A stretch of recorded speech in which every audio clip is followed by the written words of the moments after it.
November 27th, Thursday, 5:35 a.m. I have not yet slept. It's been a wild night.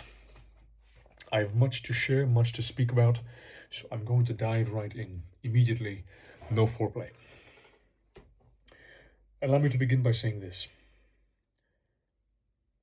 Over the past few weeks, I would say especially over the past 2 weeks, particularly over the past 2 weeks, I have felt in some sort of strange, I felt myself to be in some sort of strange spiritual misalignment. Misalignment is not a word. I have felt myself to be out of true spiritual alignment. This sounds very branded and esoteric, I understand. Let me elaborate. In the pursuit of a goal like this, in the pursuit of a goal like Texas, inevitably so, you have to bow and submit yourself to a specific standard of life, a specific rule set you have to abide by and live by in order for this pursuit to be of fruit. I mean by this, I have to sleep at least some amount of the night or day to recover. I have to train very hard, diligently every single day. And I have to make sure that I lose my mind, but I don't lose my mind enough to the point at which I genuinely lose my mind. That last part is rather fluid in definition, but those of you who know, they know. You know.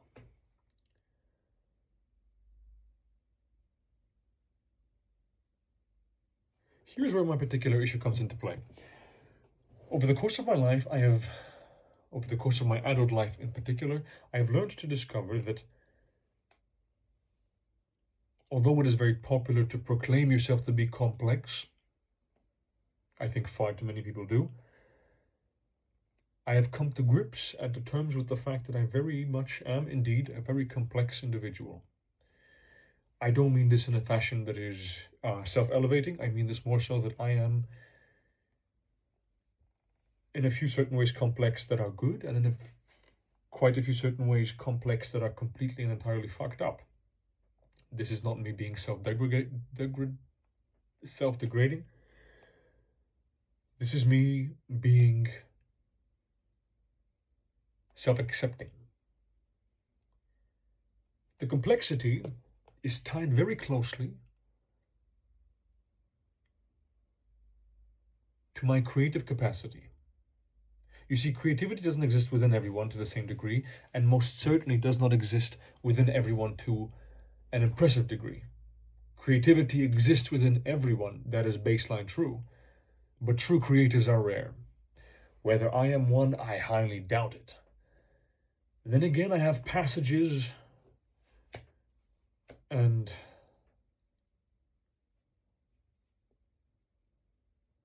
do I doubt it? Do I doubt it?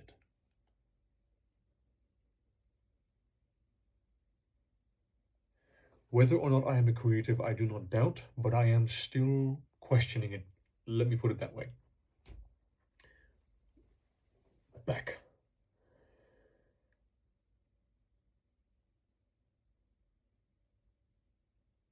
The complexity of soul that I'm referring to is tied very deeply to my creative capacity. The necessity for creative output that lives within me, that breathes within me. When I neglect this fierce need in, say, a pursuit of a physical nature, like training for Project Texas, what inevitably happens is a sort of self-induced spiritual regression.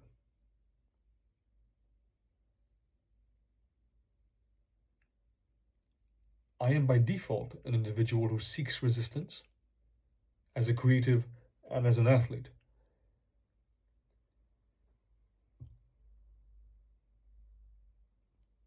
But the wrong resistance can act as a power of self-harm. And it's been my experience that I have forced upon myself this resistance that is of a self-harmful nature. I force excuse me, I force upon myself this quality of resistance whenever I too fiercely try to limit myself down to being either an athlete or a writer. I've done this multiple times in my life before, and whenever I try to do this, with time, my soul rots a little bit.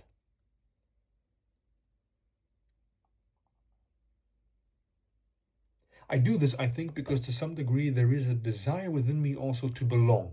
And though that desire is small, it's not trivial. I do this also because I think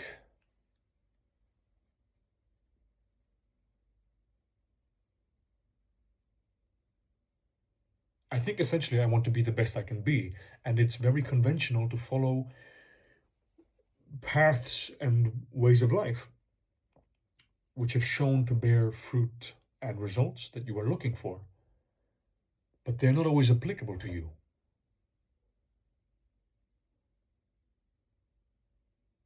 I am still learning in which areas of my life I have to submit and give up control and fight and regain control, maintain control, command control, own control.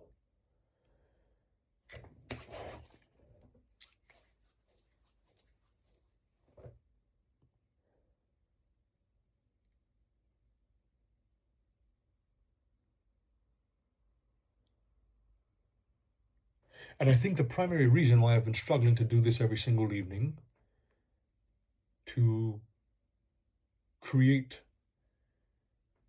this dialogue between myself and I over time, because ultimately this medium is to provide me in the future with something, which by definition means I'm speaking to myself in the future.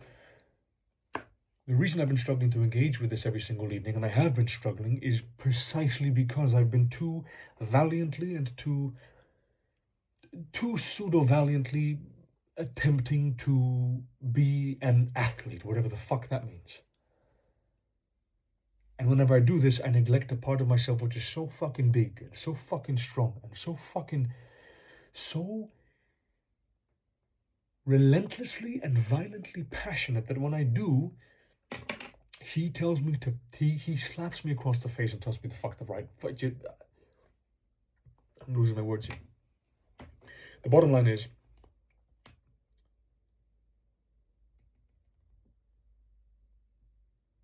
I think I've been trying too much to do what I think was right, to live in a way I thought was right, to be a way I thought was correct.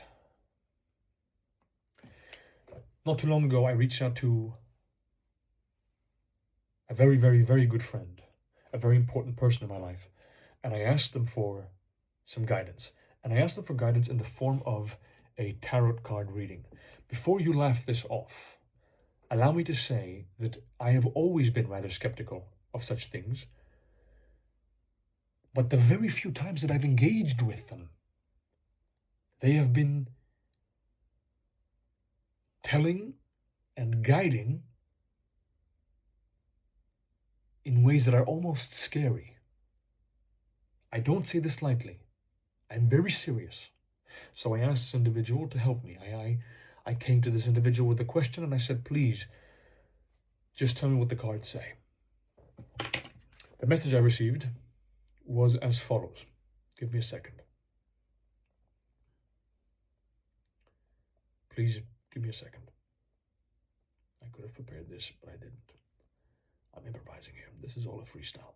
So, I came to this person with this question. Am I on the right path? Am I pursuing my life correctly? Here's what the reading said. Please entertain this just for sake of curiosity. 1. Are you on the right path? The Chariot, Ten of Wands, the Moon. You are headed in the right direction. There's real momentum and personal strength behind the choices you're making. But you're also carrying a heavy load. Responsibilities, expectations, or pressure you've put on yourself. Because you're so weighed down, the path ahead looks foggy, which creates doubt. The cards are saying the direction is right. The uncertainty is coming from exhaustion, not misalignment. Keep going, but lighten the load where you can. Allow me to reflect in real time. There's real momentum and personal strength behind the choices you're making. I want you all to understand and envision that just about 2 months ago, just about 2.5 months ago, this path of my life wasn't certain. Just about 2.5 months ago, I still wasn't, I wasn't a signed athlete. I didn't have a secured future for Texas. I wasn't sure what the winter's going to look like. I didn't know if I'm going to have to take on another job over the winter in the Swiss Alps and work as a waiter again. I had no true direction. I had a sense of where I want to perhaps go. My relationship with Kim, which is making all this possible to me, was orchestrated by powers significantly larger than myself. I remind you all, I met Kim for the first time on the plane to Texas earlier this year in May. I had heard of Kim and he of me for the first time in the summer of 2024 when we both ran across Germany. And we had since then known of each other and heard of each other. That was it. Me helping him in Texas was also an act of intuition. This act of intuition has led to you listening to me today. This act of intuition has led to me guiding Kim at both of his races. This act of intuition has helped secure a reality for me where I'm being paid to be the best athlete I can be.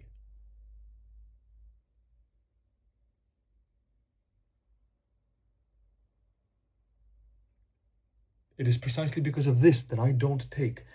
There's real momentum and personal strength behind the choices you're making, because there is. I am not fucking about when I say that I want to give Texas everything I have. I really do. From the bottom of my soul, I want to appear on that start line. I want to toe the start line, and I want to race my fucking heart out. That's all I want to do. Whether or not I win, in reality, bottom line is not as important as pouring every little ounce of effort that I have to give into that race. Whether or not I win, that is a question for the gods to answer. That is a task for God to understand. But I want to show up and I want to deliver. For the strong men and women who will be competing, I want to deliver everything I have. Because the format of this race, frankly, works this way. The best is provided. Your best is provided to you by the best of your competition. You will only go as far as your best competitor. If Elo had given up on loop 38, Kim would have only ran 38, 39 loops. They ran 67.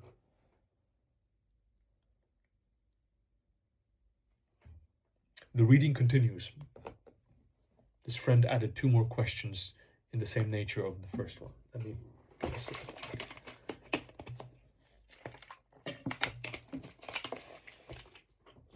Question 2. What do you need to know right now?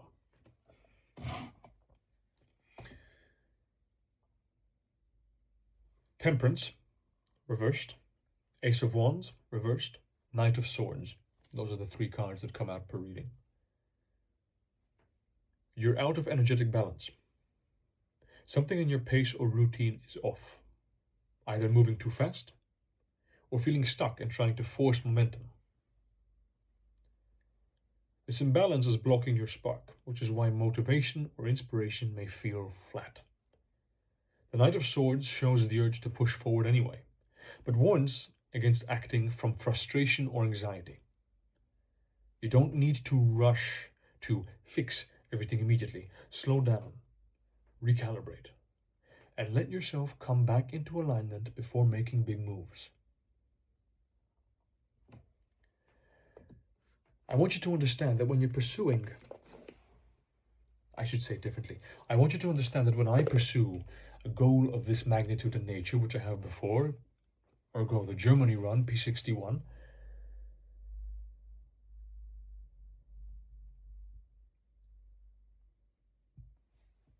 your life in texture may feel a little bit primitive. I use primitive provocatively. I understand, and I'm sorry, but it paints the better picture.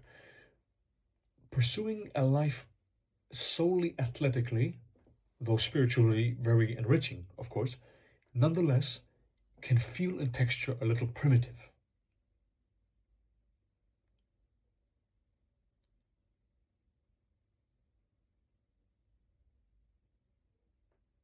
Here's my reasoning. With a run, with a long distance run, running across the country, for example, I can brute force a performance.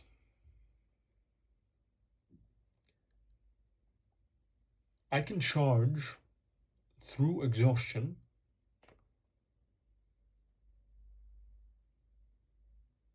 to the point of complete and utter physical failure solely off of primitive head through the wall energy, if that makes sense.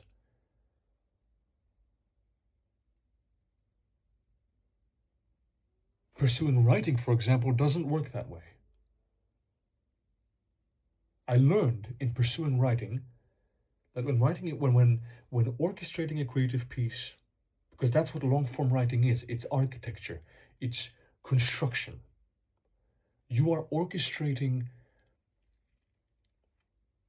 tandems, parts, and pieces of your soul onto paper in design. And when pursuing writing,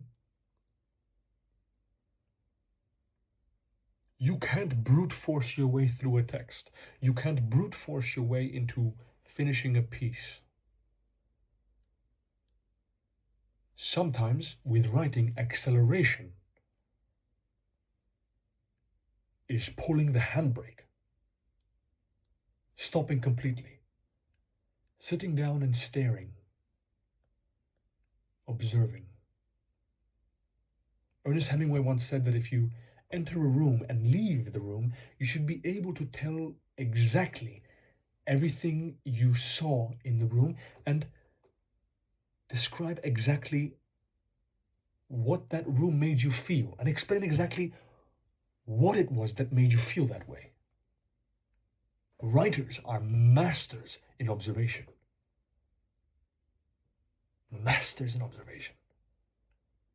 Athletes, particularly endurance athletes, it is my observation, though usually very intelligent, because I do think that running is a sport of the intelligent, as arrogant as that might sound. Athletes rely strongly on their capacity to brute force their way into success.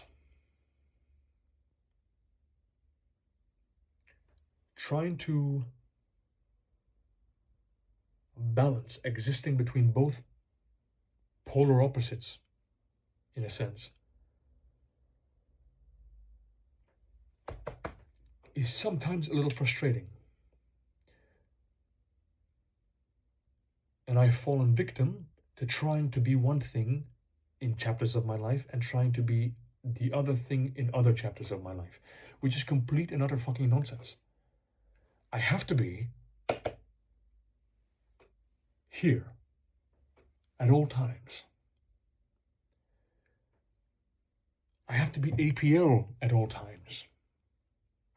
Many of you don't know this, but the reason why I cling so fiercely to A.P.L, my pen name or my initials, is actually very concrete. You see, some of you may have um, listened to my conversation with Dominic on the Running Effect podcast. Dominic is a very good friend and a very good man. I recommend you listen to him. And we discussed on that podcast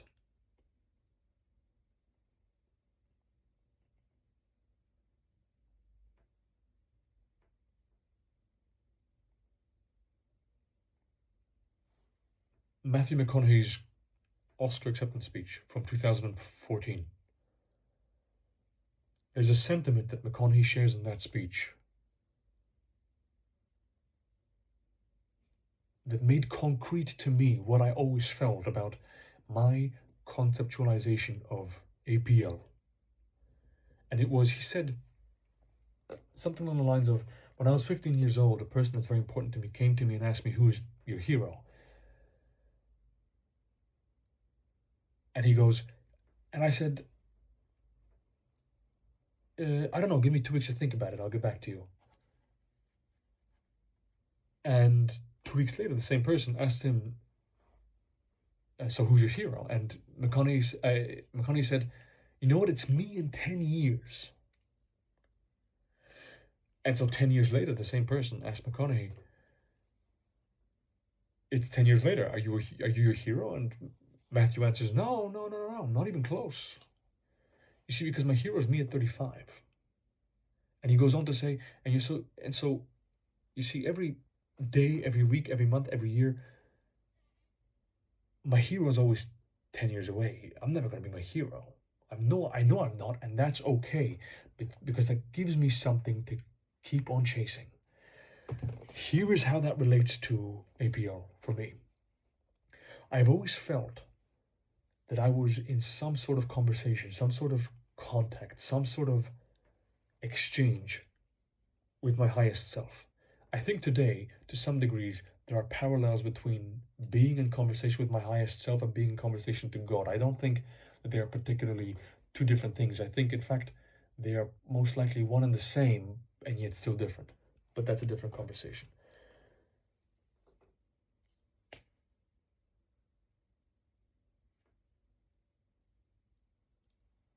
I have always, or at least for a long time, felt that I've been in some sort of frequent exchange with A.P.L. I referred to him today in third person because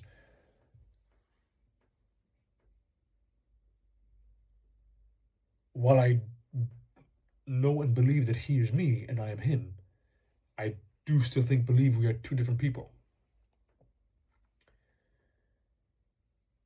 And A.P.L to me as a concept was always me, a vision of myself at my most eloquent, my most physically developed, my most physically attractive, my most wise and diligent and honest, essentially the very best version of me, the man that I want to grow into.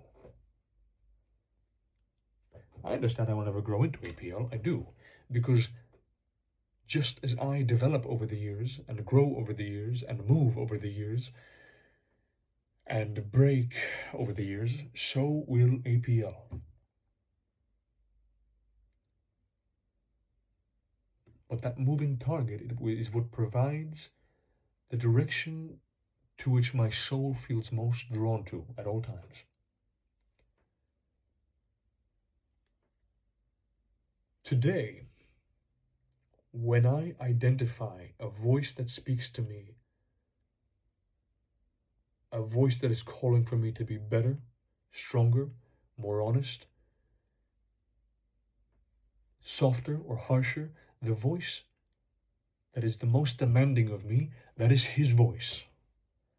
That is the voice of A.P.L.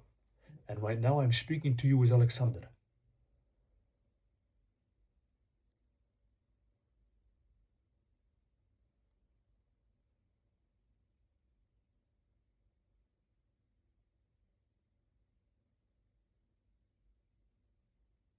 But it says in this passage that I read to you,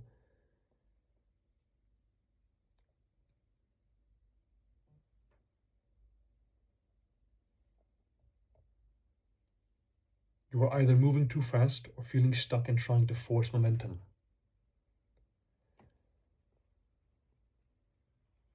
And the reason I believe that I was moving too fast and felt like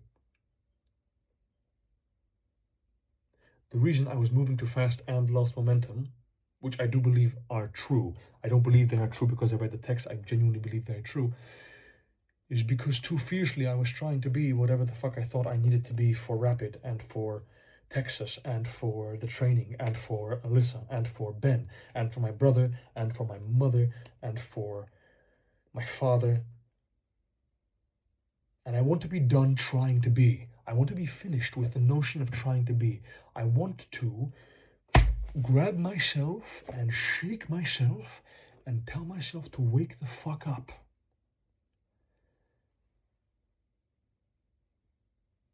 And I want to be able to entertain two paradoxical realities in my day-to-day life. I want to be able to go on that 20-kilometer long run with a tired body and a slow mind, but I also want to be able to sit down outside and stare at birds for an hour just to make observations. I want to slow down in the morning. I want to, after waking up, not only have to focus on getting my stretching done, getting my push-ups done, brushing my teeth, getting dressed, showering, responding to messages and emails, and I want to be able to wake the fuck up and slow the fuck down. And I want the day to welcome and meet me. I don't want to force myself upon the day. Interesting note, women in my life, and there has been, I will admit, plenty of them, have addressed that I'm at my most attractive when I'm at my most calm. I'm a very animated individual, usually. I'm also very goofy, and I'm very often very childish, and I'm really fucking funny, he said arrogantly. But I can exude a calmness, but I can only do this if I'm being truthful to myself, the world, and everyone else. And this being truthful is grounded in not being here and not being here, athlete or writer, but being here, always, all the time.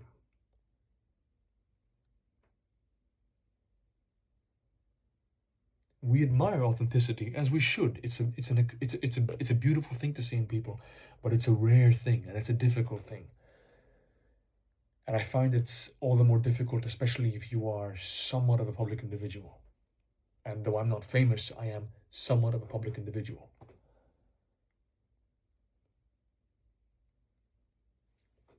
The third point of the reading, the last one. Question: how can you feel more confident on your path? Four of Pentacles reversed, Page of Cups, Seven of Swords. Refueling comes from loosening your grip, not gripping harder. Let go of fear-based thinking. The worry that there isn't enough time, space, support, or room for mistakes. Open up emotionally and reconnect with things that soften you. Creativity, honesty, vulnerability, meaningful conversations, or anything that lets you feel instead of perform. The Seven of Swords shows you tend to withdraw or carry things alone.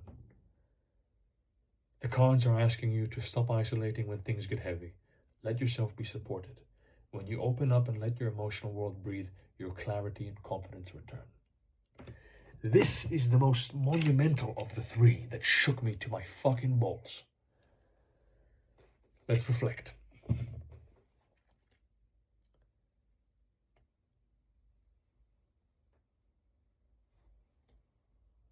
Let go of fear-based thinking.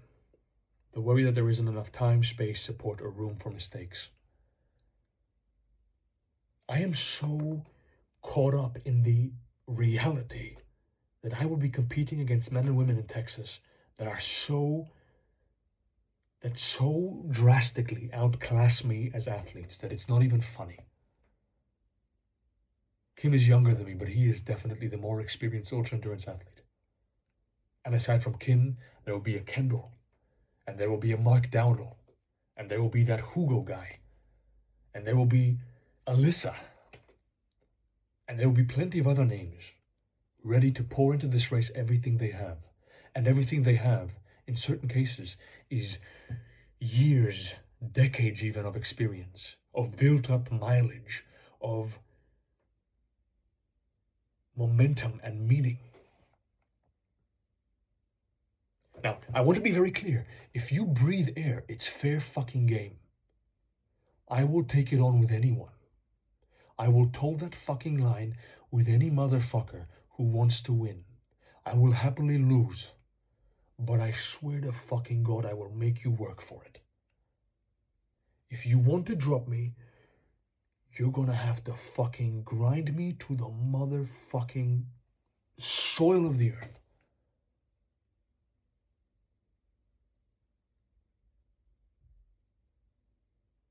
But I have been guided to some extent over the past 5.5 weeks, a little bit too much by the constant reminder that I am going up against people who on paper definitely outclass me.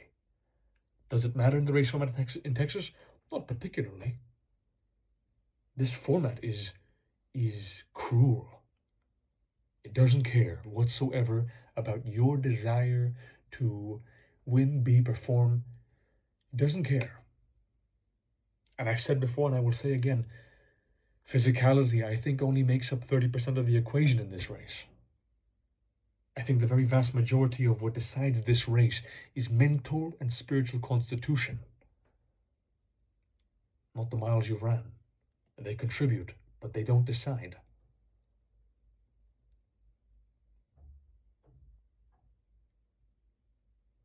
I have to let go of this.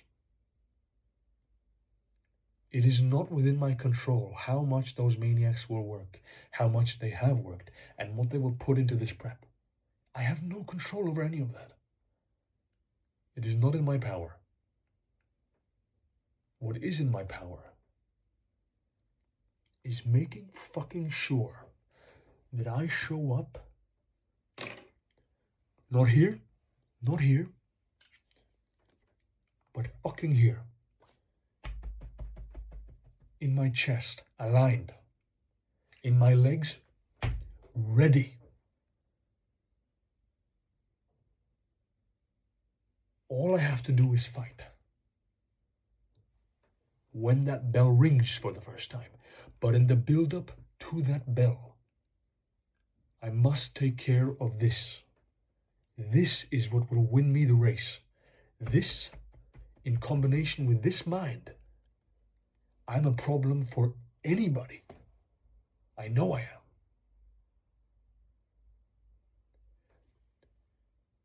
In fact, it's actually not that bad that I performed, on paper, so poorly at the LSU in October. There are no real expectations placed upon me. And I could imagine that somewhere deep down, Kim possibly thought to himself that he thought too highly of me as an athlete after I DNF'd in just 12 hours in a race where he ran 67.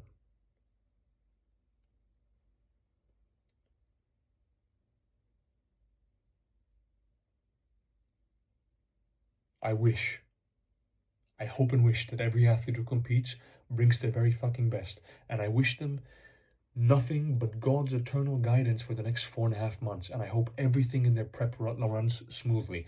And I hope that when I beat them, they can look me in the eyes and they can say, I brought my everything. And if I lose, if I don't win, I hope to God that I will be able to go up to the winner, shake their hand and say, I gave you my everything. That's all I want to do. That's all I want to give. My everything. We continue in the text. Open up emotionally and reconnect with things that soften you. Creativity, honesty, vulnerability, meaningful conversations, or anything that lets you feel instead of perform. Over the span of my entire life, I have always felt significantly more feminine than I felt masculine. Always. With simple things such as I moisturize my elbows. This is a joke that I like to make often. People who know me know. When I say I'm feminine, they ask, what do you mean feminine? I say, well, I moisturize my elbows. It's a joke. But it's true.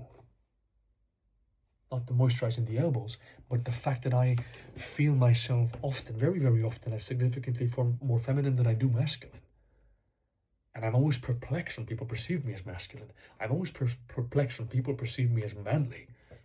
And I've had a few select men in my life who were, at one point in time, close friends of mine, who told me that I am, to them, amongst, if not the most manly man they know, which is hilarious to me. I'm extremely sensitive. I'm very emotional. I'm impulsive. I bond over conversation. I've always enjoyed art and musicals. I cry very easily.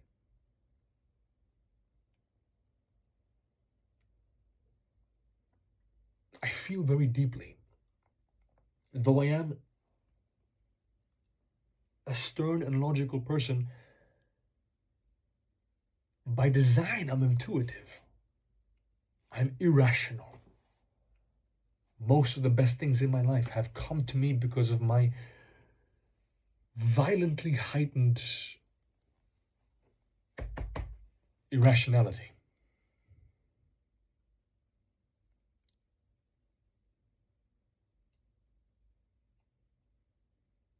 And I always compared the running and the writing as two ends of the human spectrum, of this human spiritual spectrum.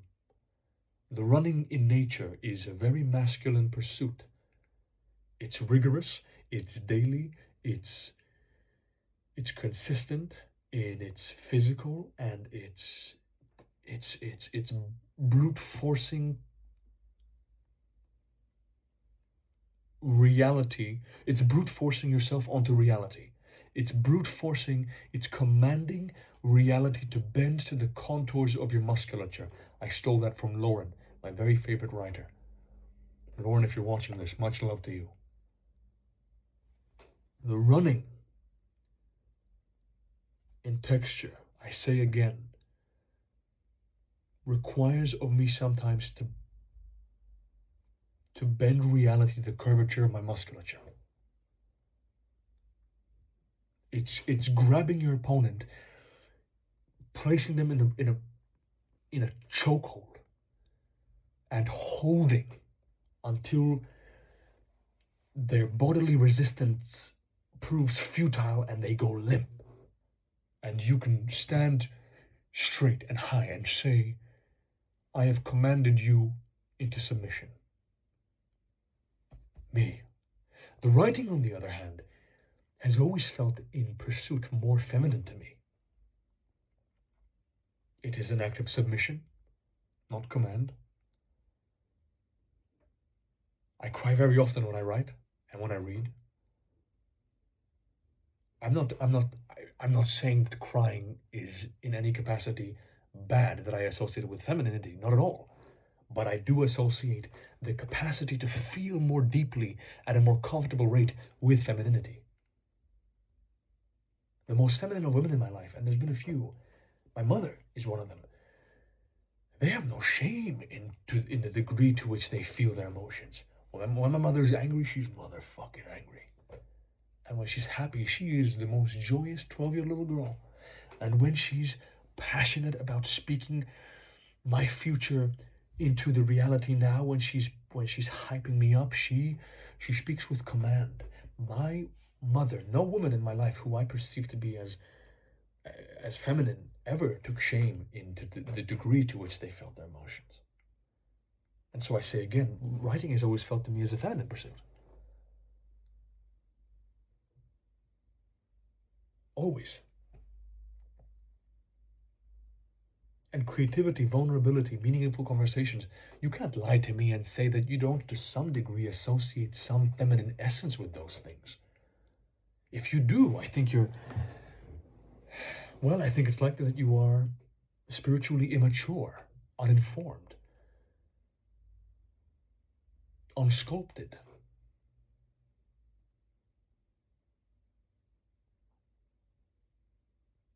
or anything that lets you feel instead of perform is the end of that sentence. This athletic life over the past few weeks sometimes felt like I was performing. Mostly like I was feeling, certainly, but sometimes like I was performing. Although I want to perform and I need to perform because it is, again, it's a creative pursuit. What I want to perform most of all is the dance of feeling. This life, you, me.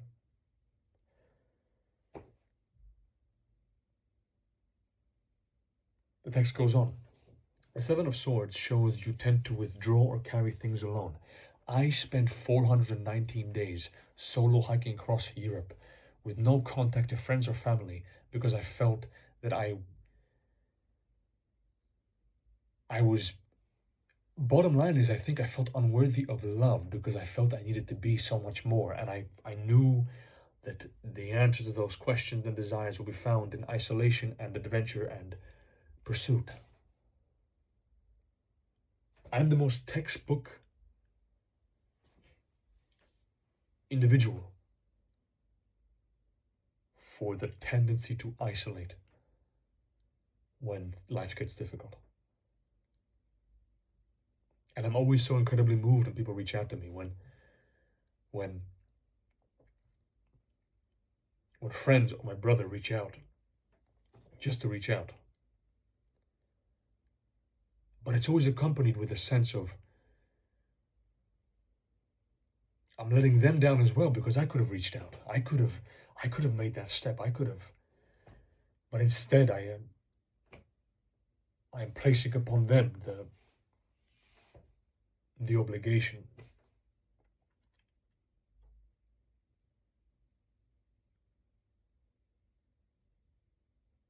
If you were a friend or loved one in my life, if I've told you before that I value you immensely, but my actions haven't spoken the same language recently, I am sorry. Please reach out and tell me. And if I can, I'll try to improve.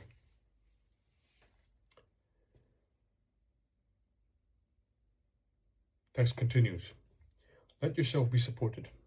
When you open up and let your emotional world breathe, your clarity and confidence return.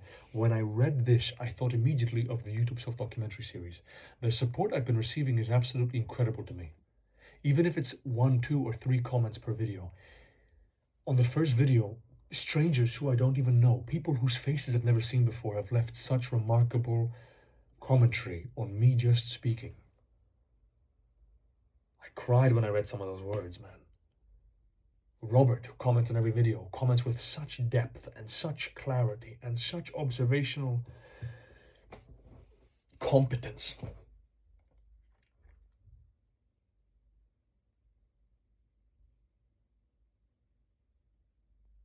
I don't want to take this from you. And if this is providing value to you, if this is enjoyable to you, and if this is real to you, I want to let you be part of this. I want to let you engage with me on this. I do.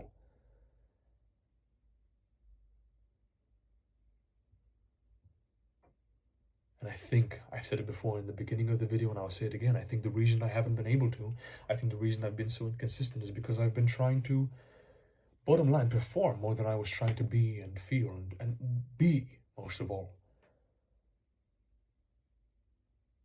I must be the complex and strange conundrum that I am in every room that I step into. I cannot filter for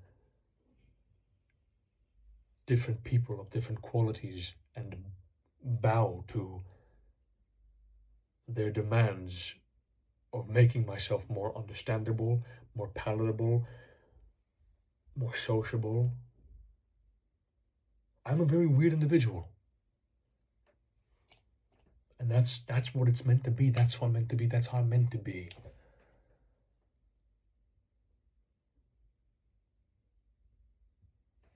All that to say,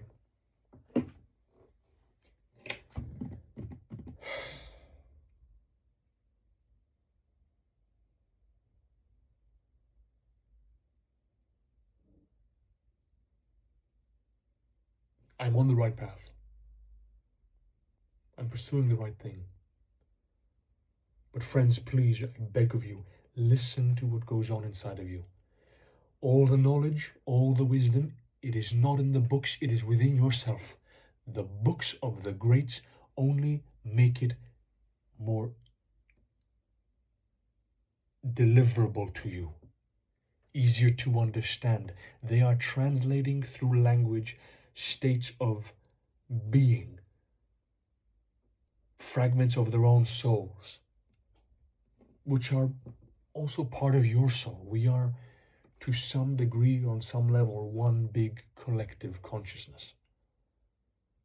Listen to what goes on inside of you. Pursue what goes on inside of you. Listen to your intuition. Kiss the good people. Hug the right friends. Fight the good fight. And live this life, man. Live this life, I beg of you. I say this to myself, but I'm saying this to you as well. Live this life. That is all from Alexander, and that is all from A.P.L for tonight.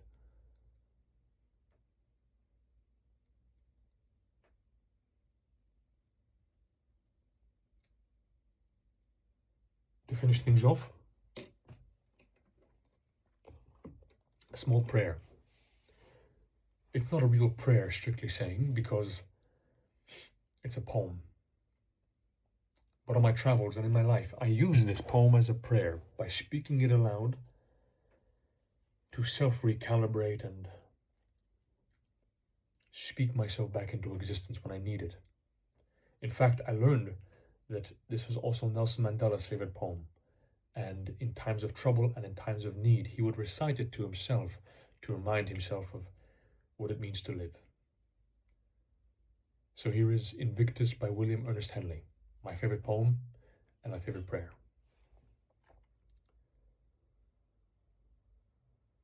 Out of the night that covers me, black as the pit from pole to pole, I thank whatever God there may be for my unconquerable soul. In the fell clutch of circumstance, I have not winced, nor cried aloud. Under the bludgeonings of chance, my head is bloody, but unbowed. Beyond this place of wrath and tears looms but the horror of the shade, and yet the menace of the years finds and shall find me unafraid. It matters not how strait the gate, how charged with punishments the scroll. I am the master of my fate. I am the captain of my soul. Thank you, friends. All the best and much love.